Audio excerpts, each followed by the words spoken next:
Гардероб романтичной аристократки Дом Клоэ представил в коллекции «Осень-зима 2025-2026» на неделе моды в Париже.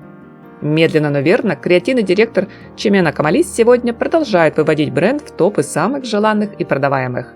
С ее приходом на руководящий пост каждая новая линейка образов именитой французской марки от души наполнена богемной эстетикой и тотально, основательно все больше заставляет нас влюбляться в бохо-шик. В нынешней коллекции Камали решила освежить наследие модного дома.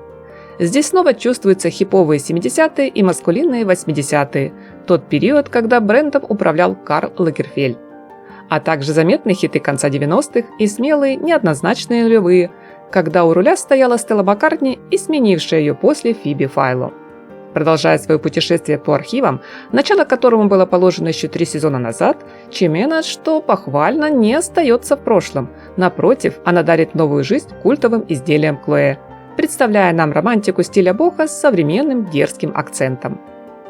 Модное действо организовали в парижском теннисном клубе, где зрители разместили на длинных простых скамейках из фанеры. Модели выходили на подиум с бледно-зеленым ковровым покрытием, отражаясь в серебристо-зеркальных поверхностях стен и потолка. Шифоновые юбки в пол дизайнер представила нам в тандеме с гусарскими бархатными, кожаными либо с кружевной отделкой жакетами. Полупрозрачные платья с рюшами с каскадом-воланом, похожие на домашние ночные рубашки, порой дополнял меховой шарф-воротник. Атласные комбинации роскошно смотрелись и в исполнении соло, и в паре со стеганым пальто, где отороченная мехом верхняя одежда уж очень напоминала царские одеяния и была признана модной публикой как лучший вариант для холодной поры. К слову, мех оказался в центре внимания не только на показе линейки Клоэ. Пушистый тренд подхватили многие ведущие бренды, и выглядит часто он теперь не как дополнительный элемент, а как основной акцент, на котором в целом и строится весь образ. Одна из ярких актуальных тенденций – меховые хвосты, очаровательные помпоны, мохнатые брелоки. Ими сегодня Камали украсила одежду и сумки, закрепив пушистиков золотыми цепочками. Что правда, некоторые наряды, на мой взгляд, оказались уж слишком перегружены их количеством. Меховую отделку в качестве бонуса также получили тренчи и пальто из кожи.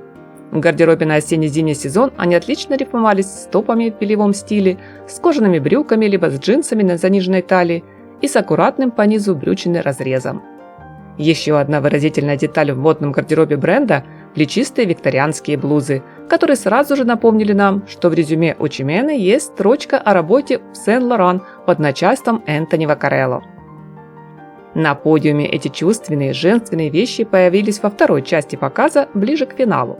С глубоким декольте, в насыщенном бронзово-шоколадном или в темном магическом фиолетовом цвете блузы были удачно стилизованы с длинными юбками из тонкой струящейся ткани пастельных тонов.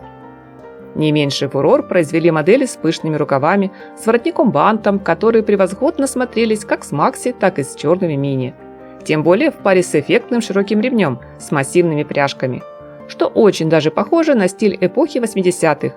Не упустила дизайнер возможность включить в коллекцию кружевные наряды, часть которых, согласно популярному тренду, сопровождали юбки с кринолином. Что касается модных аксессуаров, массу положительных отзывов получили оригинальной формы украшения на тонких цепочках и стильной сумки с золотой фурнитурой, от объемных с обвесами в виде ключей и замков до мини-версии винтажного редикюля. Из обуви объектом желания модниц были названы легкие туфли-балетки с тонкими ремешками-застежками, сапоги в сливочном тоне с плотно облегающим ногу голенищем, еще замшевая модель на платформе и широком устойчивом каблуке, а также остроносые слинбеки в черной матовой коже. Что хотелось бы сказать по итогу, друзья? С приходом Камали на пост креативного директора для многих Клоэ стал не просто брендом, а целым миром и образом жизни.